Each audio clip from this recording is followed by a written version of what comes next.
Exactly 10 minutes after 7. Let's have a conversation now on maternal mortality, and let's concentrate on MDG 5, which aims to firstly reduce by 3/4 between 1990 and 2015 the maternal mortality ratio, and secondly achieve by 2015 universal access to reproductive health by increasing access and coverage of antenatal care, skilled delivery and family planning, and reduce adolescent birth rates. When I say 2015, I mean just this year, with a couple of days more to end the year. So how realistic is this? Can we achieve this MDG 5? My guest is Dr. Gordon Abekan-Kroma, and he's with the Department of Public Administration and Health Services Management, University of Ghana Business School. Good morning to you, sir. Good morning, madam. We've also been told that records from the Northern Regional Health Directorate has revealed that 57 maternal deaths have so far been recorded for the mid-year of 2015. So it's increasing in the northern parts. From where you sit, I don't know if realistically you think we can achieve this MDG 5 goal. Well, I think that last week when somebody asked me, I said, unless we have a miracle on our hands, then I can say that, yeah, we can achieve it, because you never say never. But practically and realistically, it's not possible. We're basically 23 days to go, so we won't achieve it. Because if you look at the 2013 figures released by the WHO, which is what we have apart from our institutional data, it's around 380 per 100,000 live births. So I don't think we will. Can we put this into proper perspective? When we say maternal mortality, what exactly are we talking about? No, we're basically talking about death of moms due to, pregnancy-related deaths. And to think that we're still recording very high figures today, especially when there are so many different techniques in the system. Today, some doctors will not wait for you. If they realize your situation, they would probably do CS or something. There are so many ways to save mother and child. What do you think our problem is? I was asked this question, I think, by your colleagues in radio last week, that what's the challenge? And that what do we need to do? I said that basically the folks in the Ministry of Health, they are very competent people. They know exactly what to do.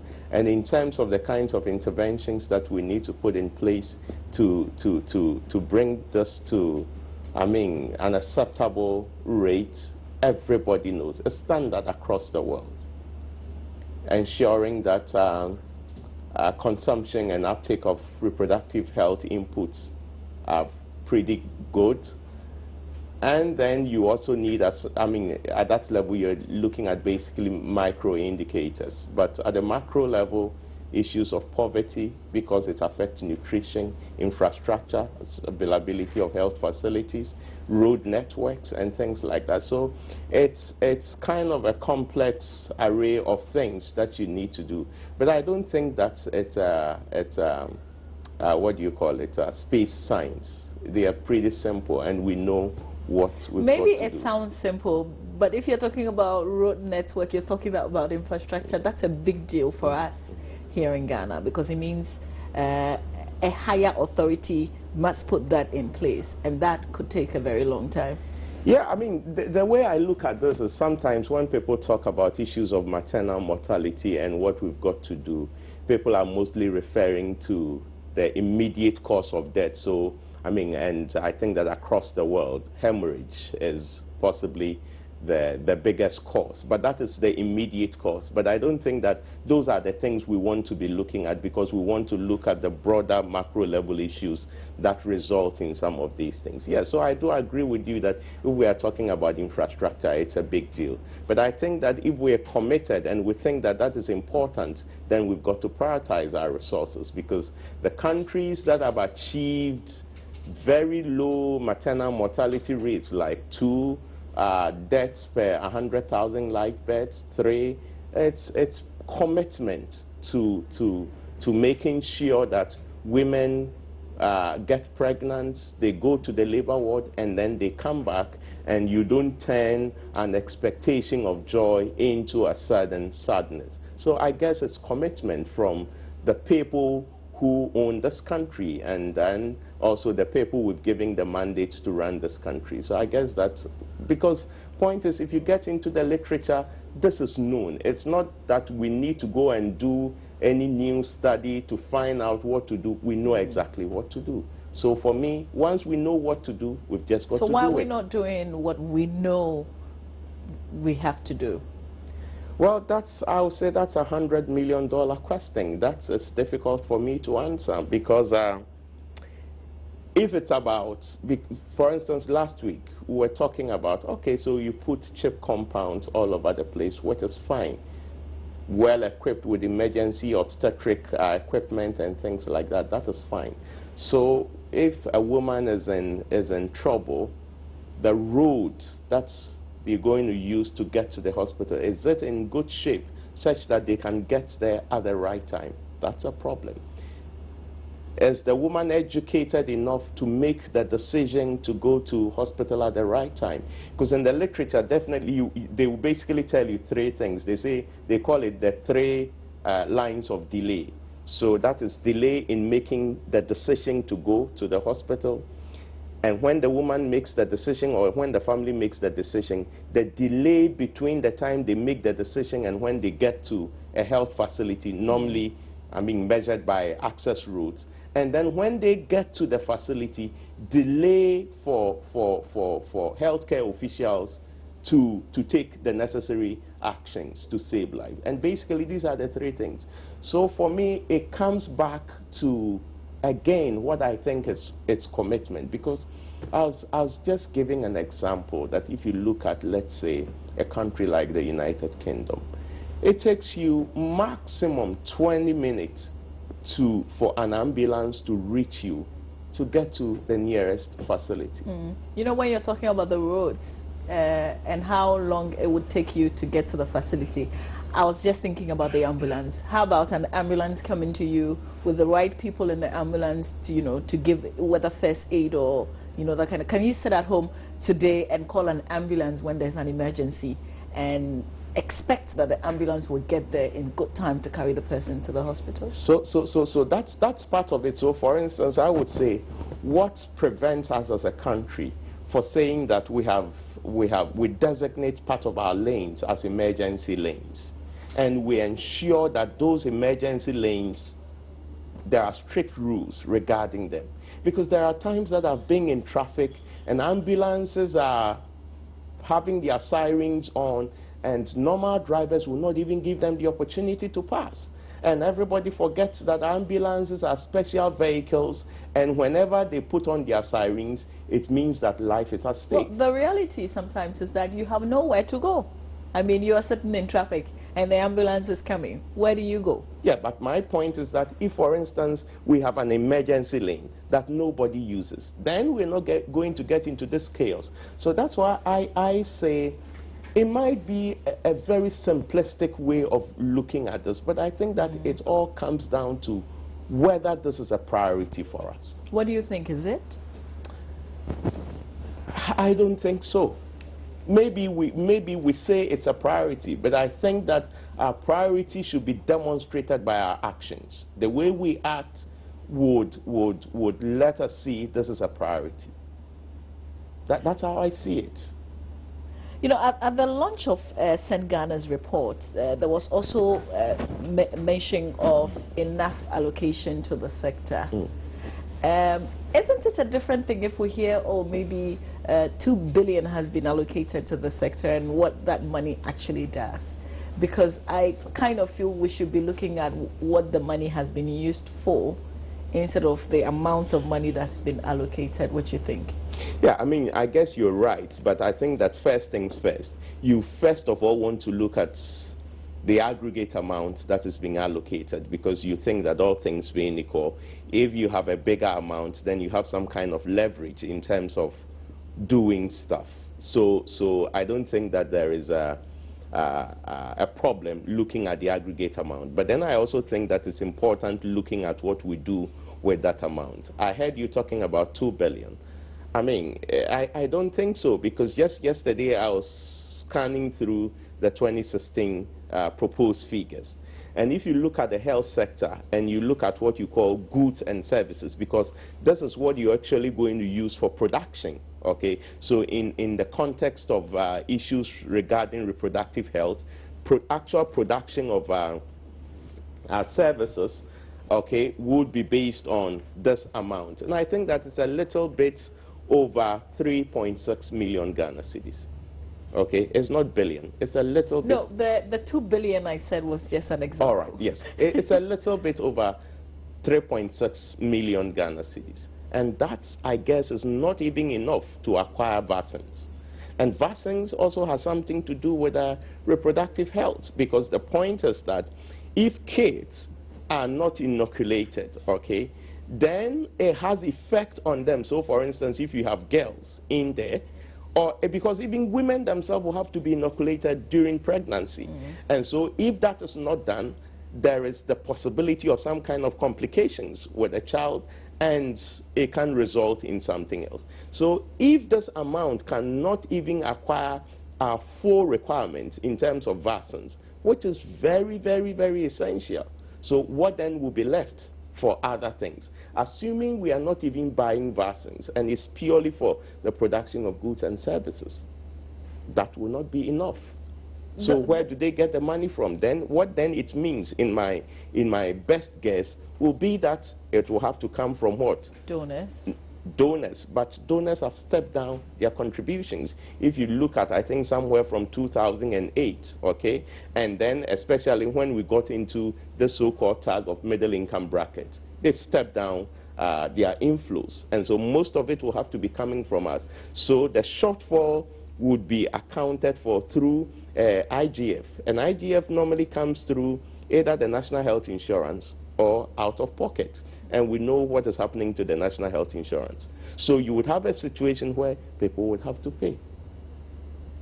The issue about the vaccine scares me a bit, because, you know, I think these days we do have the national exercise, not as frequently as in the past. But not having vaccines, it has its own consequences. Sometimes we may not see it now, but we'll see it sometime to come. Definitely. Because we want to kick polio out. We've been hitting on that for like forever. And if we can't get basic vaccines, so what should we do, really? Because if we're budgeting a lower figure than we should, who is talking for us? Maybe I should start from there. Because the ministry is not talking. No, but you see, the point is that I don't think that it's an issue of the ministry talking or not talking. They're a bunch of bureaucrats, and I mean, I've worked with folks from the Ministry of Health. You have exceptionally competent people within that ministry, but it is not their job to squeeze water out of a rock. But shouldn't somebody, you know, let the minister, the finance minister, or the president know that what you're giving us is way inadequate? Because if you look at the budgetary process, okay, they do their estimate, and then they go to the Ministry of Finance, and they defend why they think that money should be given. But at the end of the day, the Exchequer decides that this is how much I have, and this is what I can give you. But that has consequences. I mean, the life of the people is most important, really. Yes, it does. But at the end of the day, I think that sometimes the way I look at these things is that as a people, okay, have we been that kind of people that think about these kinds of things? I mean, average middle class people like you and me, is this something that really concerns us? That we think that it's important to mount pressure on our government to say that these are the things that are important, and therefore we demand that the resources that we give you, you use it the right way. But we don't seem to care about these things. I think that if you open to radio in Ghana, it's mainly politics and this and that. I mean, so for me, I was even surprised that I was invited here to come and talk about this. I felt good coming to talk about something like this, rather than the normal, oh, this politician made this statement, what do you think about? So I think that it's a collective responsibility, not just the folks in the Ministry of Health, but those of you in the media, civil society, to really mount pressure on the government. I would imagine voters using this as a basis to say, if government hasn't done this, then we need to punish government for that. Then our government will begin to act in our interest. Because, you know, sometimes you might think that, oh, you have the private insurance card, you can have the best health care when you need it. But when a woman is pregnant and there are complications, it could happen anywhere at any time. And your first point of contact in terms of a hospital or a facility that you find may not be the one that you would like. It may be the normal public facility. And if they don't have the needed things to take care of that pregnant wife or mother or sister of yours, then you find yourself in the same situation. Healthcare is very unpredictable. And I'm thinking along with you that we have to pay attention to this and mount that pressure. But how do we start it? Yeah, I mean, it's so I guess that's this discussion is all part of it. What Sent Ghana did, I think, last week is part of it, because you're giving it media mileage, and so that is part of it. I mean, we should begin this kind of discourse, and let's broaden the discourse, let everybody participate, let it become an agenda. So, for instance, I expect that oftentimes politicians will come here, because sometimes I watch some of your morning shows, whether it's in the English channel or the local dialect channel. You don't allow them to come and sit there and talk about other things. You define the agenda and you ask everybody to be part of that agenda, so that they don't talk about what they want to talk about, they talk about what we want to talk about. Let me come to this issue that you just talked about, that maybe you have a complication, and so it's at a place where you don't have access to, I mean, where they send you, it's not what you would have wanted. You would have wanted to go to some kind of posh private hospital. But the question is that, let's even assume that you didn't have any complication and they sent you to a posh private hospital. When you get the biggest of complication, none of these private facilities can handle it. Eventually, they have to send you to Korle Bu. And that is what we've got to be thinking of as a people, and not think that, oh, I can move to a private hospital, because once you have a major issue at a private hospital, they have to send you to Korle Bu. Are they sending you to a place that is capable of dealing with your case, or they are sending you to, in quotes, a graveyard? Yeah. I'm thinking now, it's true. Your option really, if you're in Accra, would be 37 and then eventually to Korle Bu. If you find yourself in the Ashanti region, you'll be talking about Komfo Anokye, because that's the biggest hospital there. Yeah, it's true. So really, can I bring us to the community, you know, the small community where you live? What can people in the community do? In terms of? In terms of, you know, bringing down this ratio, ratio of maternal mortality? I think that there are basically a couple of things. So, for instance, if you look at pregnancy, I mean, statistics show that basically around 85% of all pregnancies are normal pregnancies, because pregnancy is not a sickness, it's a normal condition. So about 85% of them are normal. About 15% of them may have complications, which then may lead to death. But so within the community, you would want to look at people taking their antenatal visits quite seriously. But again, one of the things, because for instance, if a woman would take the antenatal visit seriously, then if there is the possibility of any complication in the course of the pregnancy, that is likely to be detected, and then they can give serious attention to that woman to ensure that nothing awful happens. But there are a whole lot of issues. So for instance, like I've talked of, now I talked of the issue of distance, and then the issue of poverty. So let me give you a typical example of a woman from, let's say, Mamprugu or something like that, okay? This woman will have to make a decision of going for antenatal care or going to her farm to be able to make what ends meet. Now, it turns out that this woman is so smart to be able to calculate the opportunity cost of going for antenatal care. If the opportunity costs tend to be so high, then as a rational entity, they make a choice not to go for antenatal care, but go to their farm. So poverty becomes what? an issue. And therefore, there is the need to even look at issues of poverty. Because I was saying last week that if I look at some of the research that I'm carrying out, looked at data from 1998 to 2008, and to my surprise, household wealth is a major factor determining whether women will go for antenatal care, whether they will make a choice to deliver in the hospital, or whether they will do family planning. Household wealth is a major factor in a country where access to antenatal care and institutional delivery is supposed to be free. So it tells me that women are rather looking at what the opportunity cost. And therefore, even when we have education and they know that they need to go for that and the opportunity cost is high, then we are still going to have that problem. So we need to deal with the issue of poverty and then education of the girl child. Because research shows that when women are educated, the probability of going for antenatal care, choosing a health facility is high. And so we need to also look at these. And I think that once we begin to look at these macro level issues, it dovetails into the micro one, and then we will be making progress. There's a second bit of achieving by close of this year, universal access to reproductive health by increasing access and coverage to antenatal care, skilled delivery, and family planning, and reduce adolescent birth rates.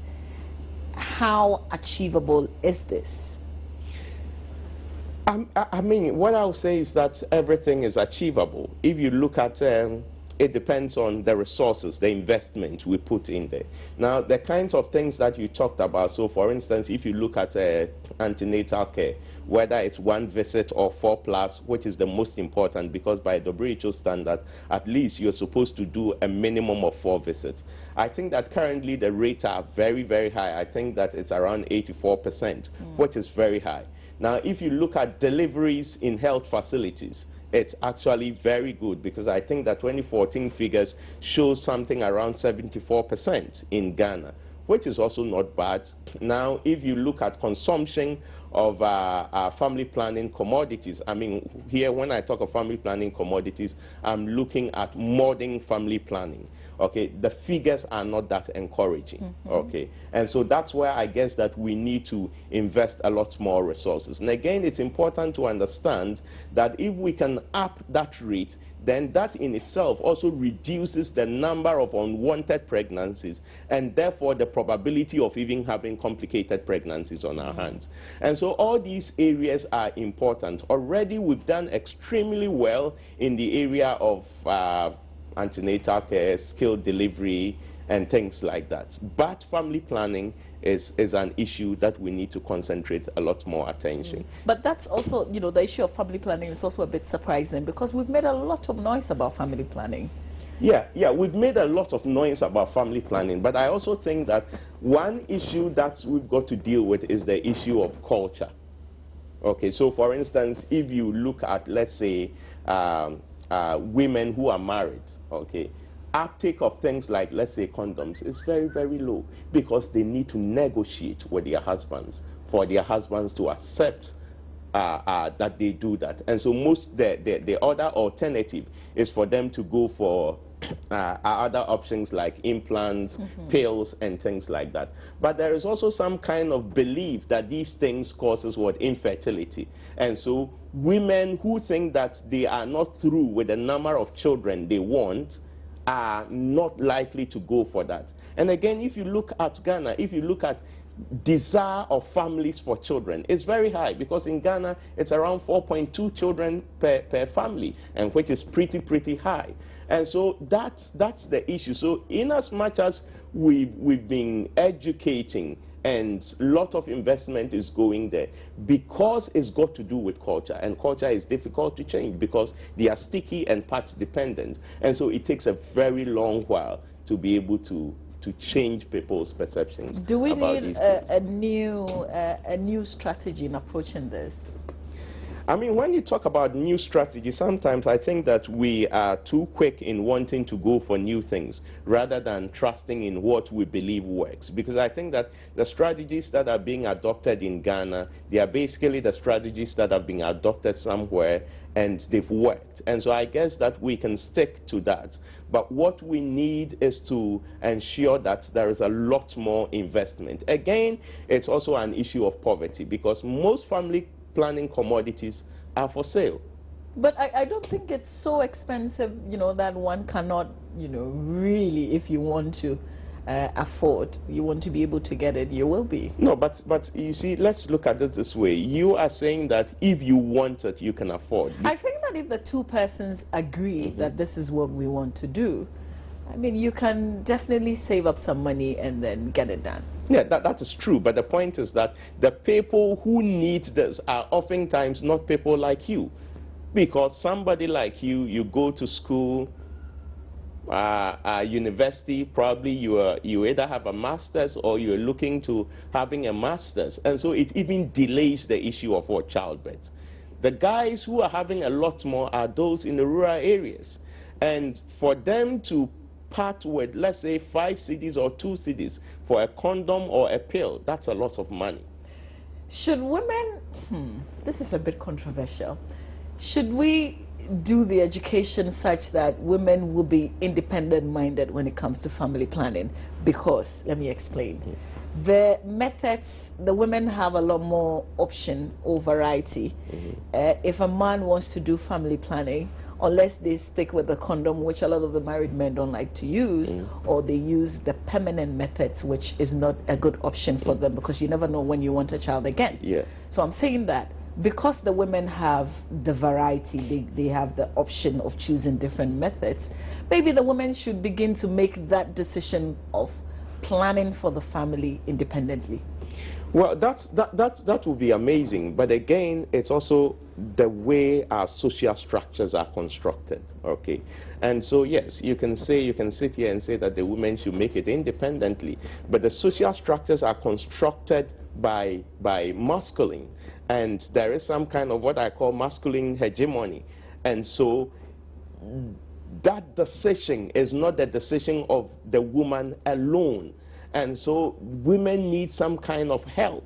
It's going to take a bit of time, but I think that it depends on the amount of investment we make in there and the priority we give to that. And I think we can be making progress because all over the world, even if you look at places like India, they are making progress in terms of female empowerment. And so if we can make investment in that, then of course we can make progress. And I guess that a key issue there is the issue of what? Education. It's also issues of legislations. So once we can pursue these things, then we can be making some progress. But it's not that easy just to say that, because it doesn't, look at Ghana, a woman who is so much educated would go home and still will have to decide with the husband. There are certain things the husband will say, it's a no, and it's a no. Even for women who are highly educated. And like I told you earlier on, the issue is not about the educated women. It's about the majority of our women who are not educated in the rural areas and in the fringes of what? The urban center.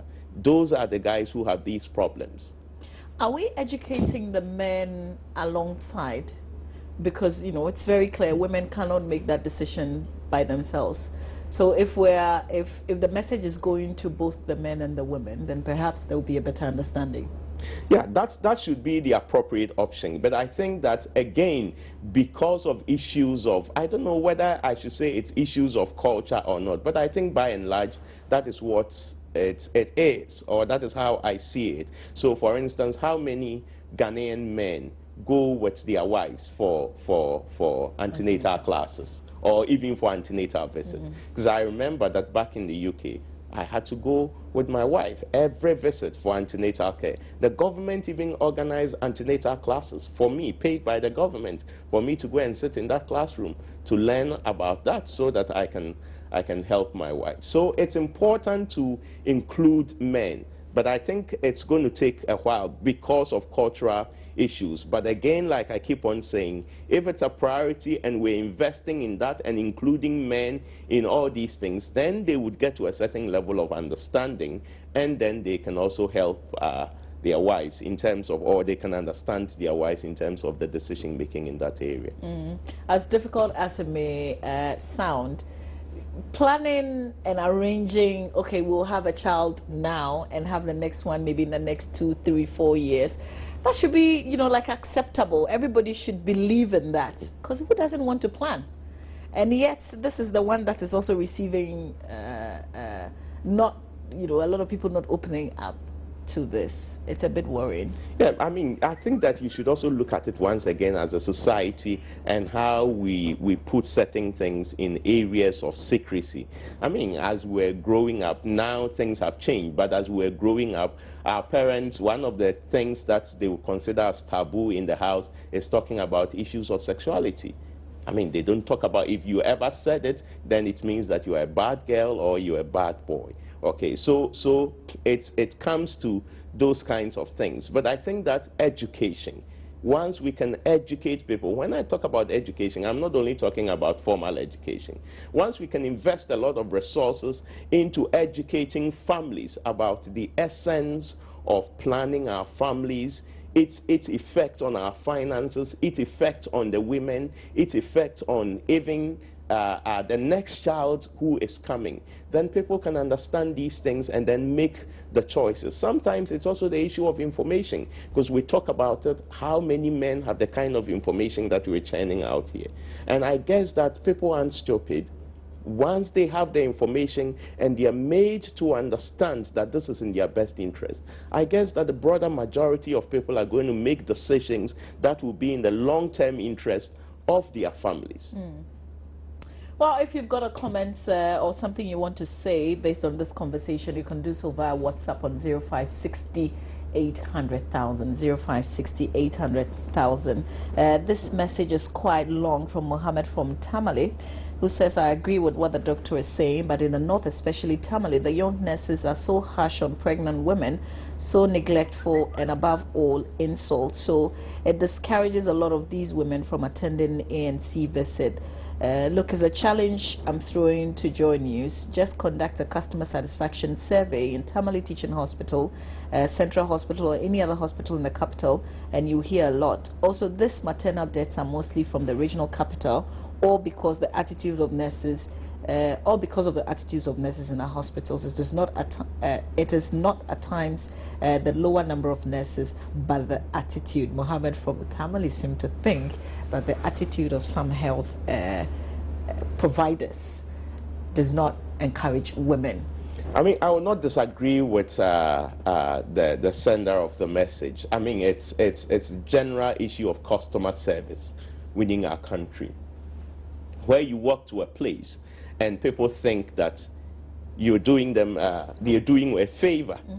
Even when you go to buy stuff with your money, as I mean, I've seen, as I've been here, you go to places and people think that they're doing you a favor. And so it's same thing, and it's basically same people in our communities who work in these hospitals. I've had several experiences myself, and so I think that that's important, because if you look at it elsewhere, the nurses are accommodating, they encourage you. I remember when my wife was pregnant, they told her, anything you're uncomfortable with, just come.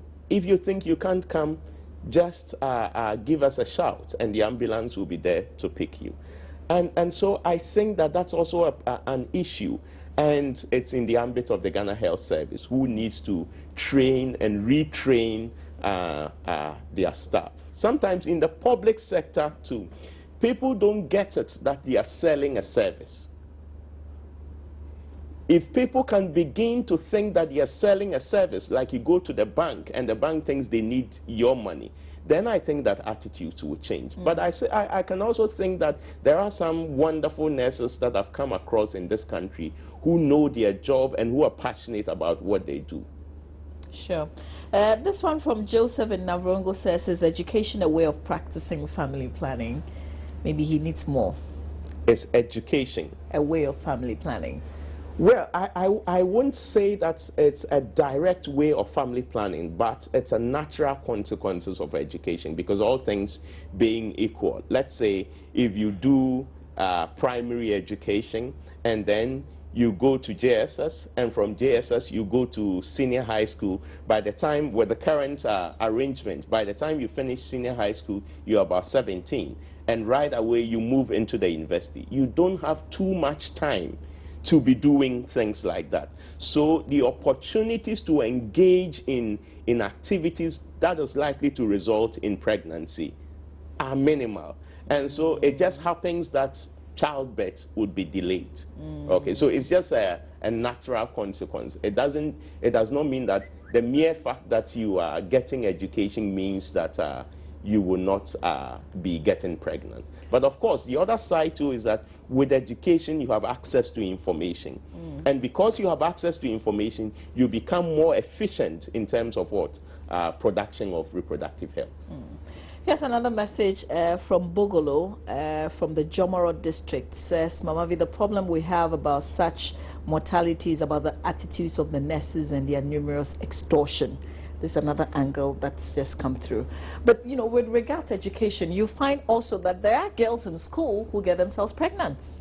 Of course, I mean, if I count 100 people concerning an issue, I don't expect to have all the 100 people sticking to a particular cause. You expect that some will deviate. So definitely in school, you are likely to find girls getting pregnant. But if we decided to have two cohorts, okay, same upbringing, same orientation, and then we put 20 of them in school, and then we keep 20 at home, it is likely the case that over a period of time, those who are at home are likely to have more episodes of pregnancy compared to those who are in school. I mean, that's a simple natural experiment. Okay, you can compare it to your friends, okay, that you left behind after SSS or whatever, and those who went to the university. It's just, I mean, natural that these things will happen. All right,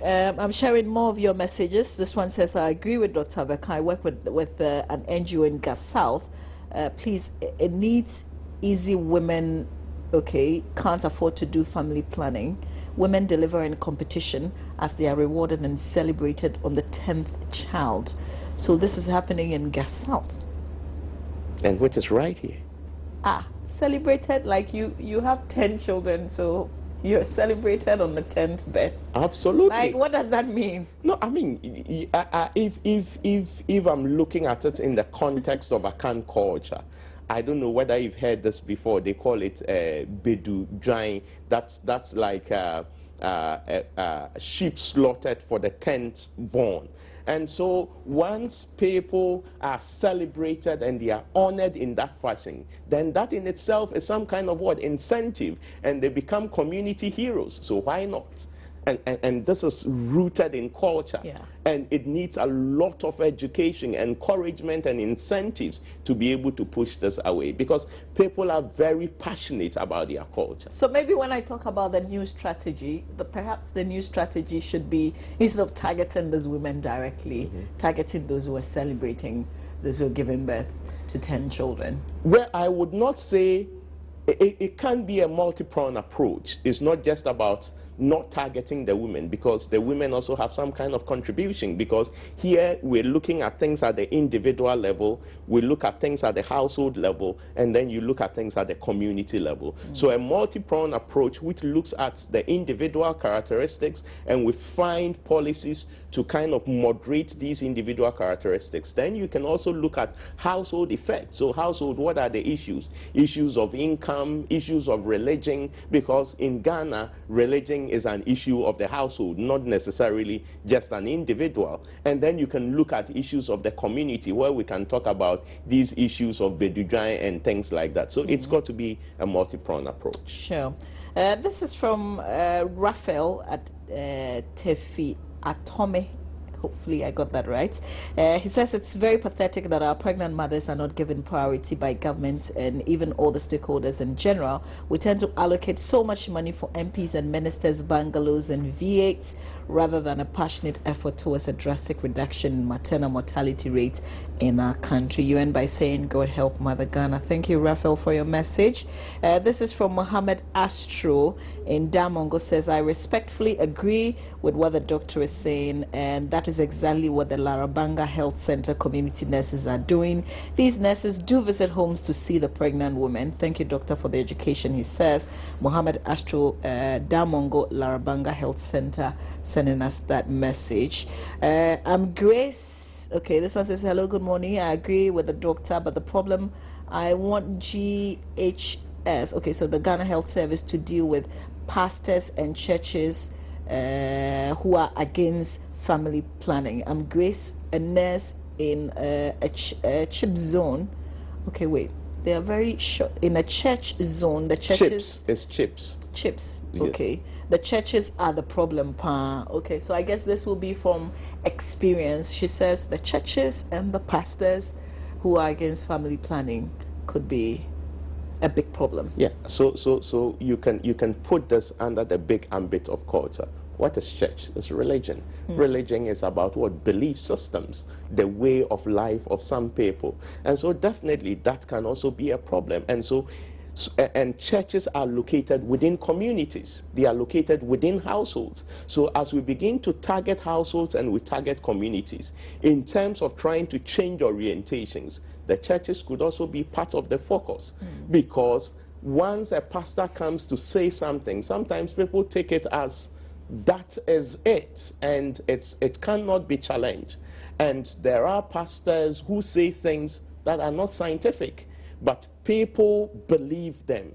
And so I do agree with this person. We need to talk to these pastors to use their pulpits to save lives and not to talk about things like that. Then there was this caller who was also talking about allocations to MPs, V8, and things like that. I think that when I say commitment and passion, okay, it can mean things like that. We need to know where to put our money.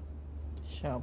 This one says, I seriously agree with my brother talking from Tamale. It's the same thing that the people of Upper West Region, especially the regional hospital WA, are going through. Nick in WA. Is it the same customer service attitude from the nurses that you say is the same happening? Kindly clarify. Is children under 18 years allowed to go through family planning? From Ramit in Obuasi. Well, this is a thorny question, because under normal circumstances, under 18, you are not an adult. Okay, but I want to pose a hypothetical question. Do we think that our kids under 18 are doing what under 18 shouldn't do? Generally, yes. Yes. So then we would be ostriches in trying to say, because they are not under 18, things that they need to do to prevent adolescent deaths, teenage pregnancy, which is likely to lead to maternal mortality, we shouldn't do it.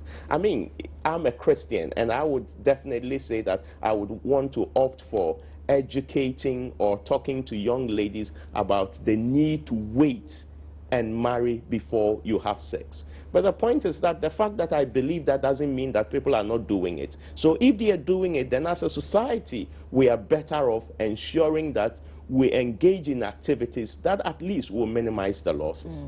All right. Julius from WA says, I think the way forward about family planning issues is to make it free, accessible to all. What would be the cost implication if we were to do this? No, it will be massive. I mean, reproductive health is not cheap. Reproductive health is expensive. But the point is that if it's expensive, it's our collective decision. If we think that that is our priority, then we can stop putting our money into things that are not our priority, and we can invest there. I'll give you a simple example. I mean, I've studied the UK system very much, and I had this situation that I was following. A woman that goes for the first antenatal visit, and then the midwife starts asking questions. The midwife asks questions about the woman, asks questions about the woman's parents, and went on and on to the woman's third cousins. And when the lady said that, yes, I remember a third cousin of mine died from pregnancy-related BP, they decided to put this lady on aspirin throughout the pregnancy, and it was free. That cost a lot of money. For the woman to be asking all these questions, it cost a lot of money. But the state is determined that we don't want to have anybody die. Because, for instance, we're aiming at something around, if you look at the farm framework, we're aiming at something around 187, because we want to reduce from 380 to 187 deaths per 100,000 live births. And the key question is that who should be part of this 187? Is it you? Your sister? Definitely no. Yeah. Do you get what I mean? Yeah, but even if we could do to 187, that would be marvelous. But the question is that even that 187, who should be there? And that's the kind of discourse I want us to have. And all of us should understand that this is a serious issue. And so we've got to bring pressure on those who handle our money to invest our money where we think it's important. All right. Let me do well and read a couple of the messages, because we've got lots of messages now. On the issue of family planning, I think most married men think that if they support the idea of family planning and their wives will be adulterous. Okay, issues of trust too comes to play here. Dennis Bansa sending us that message and coming back to say that education on the side effects of family planning is also important. So this is another perspective that you're bringing on board. This one says the attitude of nurses, especially in Tamil, is nothing to write home about. They treat pregnant women as if they are nothing. It's from Jamal. Mamavi, are you aware that some churches don't allow family planning? How can we achieve this goal when we still allow TBAs to practice? Mike from Hohoi sending that message. And okay, this is quite long. Okay, so this is Mutala from Hohoi Zongo, who says, I should tell you that one day you should come to Hohoi Municipal Hospital and see the road to the hospital. He says it's bad. That's how he describes it, but he wants you to come and see for yourself. Yeah. Family planning to Ghanaians is like taking our heads off. From Albert Yibima sending us that message. Instead of people concentrating on having the 10th child, they should rather concentrate on being able to feed, clothe, and educate them. From Papa Aka in Dallas, Texas, sending us that message. This one says, Mama V, well done, Doctor. Okay, I think this is an earlier message, but on this particular conversation, you say come to Nkwanta South and see how nurses treat people. Matthew, you say it's simply bad. Doctors themselves don't advise their wives on family planning because of its side effects. I have a sister who did one and now has a disjointed waist. Greetings, doctor. Your colleague Bogolo. So Bogolo, I guess you're a doctor. Okay, but I think on this particular issue, maybe you're getting it mixed up a bit. Some of us are on family planning and we don't have twisted waist or anything like that. I think we keep educating. Some people get it wrong, but one thing that they say is, if you try this method and it doesn't work for you, try another one. I think you just have to keep talking to your health provider. It should be back and forth. Just open up. Sometimes we don't open up. Lawrence from Sotom says, I agree with him. This is good than talking about NDC and PP. When other countries are talking about things they are manufacturing. We love politics. We do, I tell you. Good morning, Mama. The NGOs give foods like sugar, corn, rice, etc. to pregnant women in the rural areas, and this motivates other women to get pregnant. How would they embrace family planning? From Ningyan Paul Garu Timpani district sending us that message. I mean, yeah, it's incredible. No, but basically what I would say is that no, those women are not getting pregnant because of the corn and sugar. The basic problem is poverty. Okay. Okay, so sometimes we need to understand the context. Sometimes we should give credit to these women. And generally, women are very, very intelligent. In a society like ours, I'm sure somebody would skin me alive when I say women are more intelligent than men. Okay, but what's the facts? That's the fact. Women are more intelligent. Okay, it's just because of our chauvinistic society and men are controlling, and so we don't want to accept that fact. But women are very, very intelligent. And if you go to several countries, in the universities, women are performing better. We're doing a piece of research in the University of Ghana. Our preliminary evidence shows that the women are doing better than the guys. Okay, so point is that it is not that these women are stupid and they just want to get pregnant just for corn. They are just poor and they need food, and if that's the way they can get it, so be it. But if we provide them the alternative, they are smart enough not to go through that channel. I like that very much. This one says, I have what it takes to plan the number of children I want to have, but my wife comes from a traditional home where any attempt to restrict natural flow of events is prohibited, like the Bedujan. Again, when the sexuality of the child doesn't meet the expectations of the couple, they keep having more children. That's true. Some people want a boy and a girl, and if they have boy, they still want a girl. If they have girl, they still want a boy. So they keep trying. But that's the education bit, because if somebody can hear from me that girls are smarter than boys, okay, and that this girl can even be better than the boy you're looking for. Because what's the whole genesis of wanting a boy? Because some time ago, boys were seen as social insurance for families. Okay, now that is gone. The girls are becoming MDs. The MD of Barclays Bank, the MD of IMF is a woman. All right, our Chief Justice is a woman. Okay, so once people can be educated that the insurance you want in your old age cannot be provided for only by boys, but can also be provided for by girls. That's it. And if it's about the issue of perpetuating the family line, I mean, these days we have ladies naming their children.